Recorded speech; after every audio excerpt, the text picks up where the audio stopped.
Good evening, sir. I'm a lecturer by profession and also a research scholar in Islam and comparative studies. May I know your name, please? I'm Nilima. I respect your great enlightenment, sir, but I have a small qualification to be made.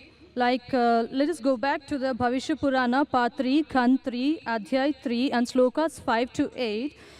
Before going to this, I would just like to mention that maybe you already know, because every prophet who comes in the name of God will fulfill the prophecy which is made for him.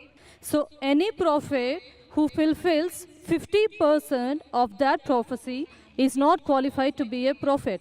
I mean, this is a simple logical thing. So now coming back to the Bhavishya Purana, you talked about the Malachia leader saying that he is none other than Muhammad. Okay, now I accept the first half of the thing, of the sloka you said, but the second 50% which is still ignored.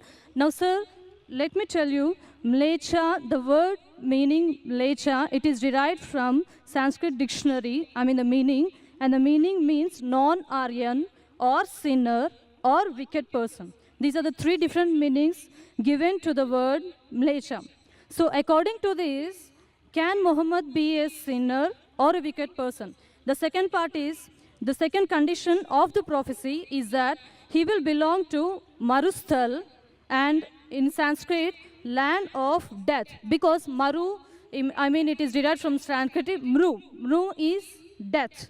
And definitely it does not quoting to the land of Arabia, because it is a barren land or it is a battlefield. And next, coming to the third point of it, this prophecy also mentions that that Malachia leader will take bath in Panchagavya and in river Ganges. And it is a common truth. We know that Ganges means Ganga river, and we all know that Ganga is not in Arabia, but it is in India. It is a universal fact. And coming to the taking bath in Panchagavya, the meaning of Panchagavya is 5 products of cow. And the products of cow is milk, curds, ghee, urine, cow dung. And now, sir, coming to this part exclusively, this prophecy must be fulfilled by Muhammad, wherein if you show me at least single reference from Quran, wherein Muhammad has taken bath in either, in all these 5 products, that is milk, curds, ghee, urine, and cow dung, I'm ready to accept Islam today. Thank you, sir. Sister has rightly said that if the prophecy that you give, if more than 50% is not fulfilled, then the prophecy is wrong. I agree with you, sister. I agree with you. And I will answer all your 3 queries. Let's see whether you accept Islam or not today.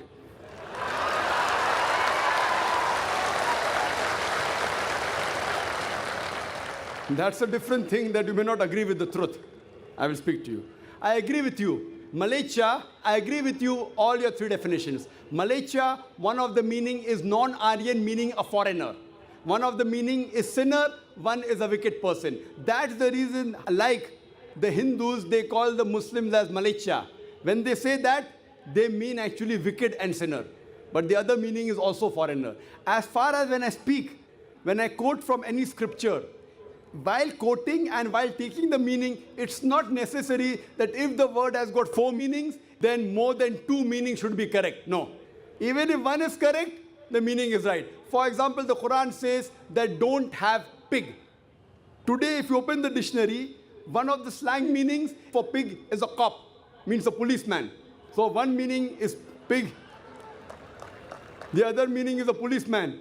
But naturally, the Quran and the Bible, when the Bible says in the book of Leviticus, chapter number 11, verse number 7 and 8, in the book of Deuteronomy, chapter number 14, verse number 8, and the book of Isaiah, chapter number 65, verse number 2 and 5, when it says don't have pig, it doesn't mean don't have a policeman. If you're a student of comparative religion, if there are 10 meanings, even if one is correct, you have to choose the right one. 2 may be correct, 3 may be correct, all 10 may be correct. But even if one is correct out of 10, it can fulfill the prophecy. So here I agree with you, sister. Malachia does mean non-Aryan. To Indian, it will be a foreigner. And I said in my speech when I translated, a Malachia means a foreigner. Now you want to go in the wrong way and say Malachia means wicked here. That is a misunderstanding, sister. If you say the Bible says and the Quran says don't have a policeman, that means you're not a student of comparative religion, you are a novice.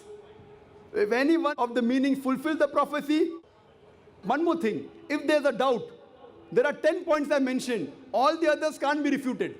Your second meaning, marustal. One of the marustal I do agree. Mar means death. But the other meaning of marustal in Sanskrit is a sandy track.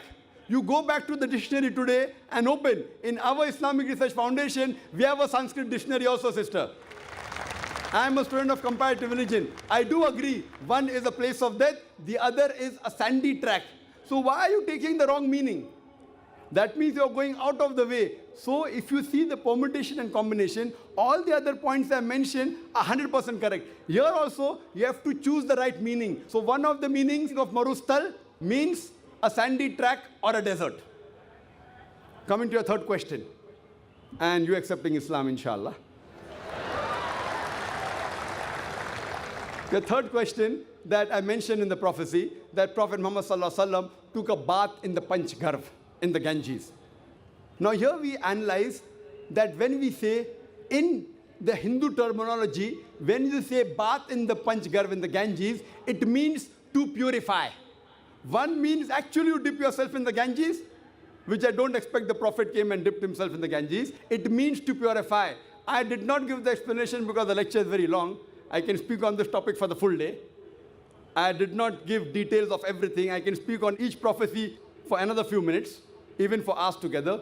So here, having a bath in the Panch Garv means purify. So depending upon the context, it doesn't mean a physical bath. And even if you physically have a bath in the Panch Garv, in the Ganges, not necessarily you will be purified. It is the philosophy of the Hinduism. So here, when the prophecy says that Prophet Muhammad, peace be upon him, had a bath in the Panch Garv, it doesn't mean he came here in the Ganges. It means that he was purified by Almighty God. And we believe that all the prophets of God, all, whether it be Moses, Jesus Christ, peace be upon them, and Prophet Muhammad sallallahu alaihi wasallam, all of them were masoom.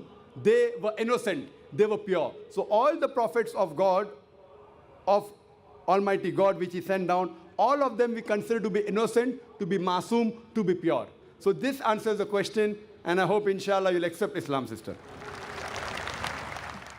I would just like to throw some light. The sister had asked earlier question, 3 questions, and that reminds me that my daughter, who had come last, she had said a song, "Don't talk to me about Muhammad," you know, peace be upon him.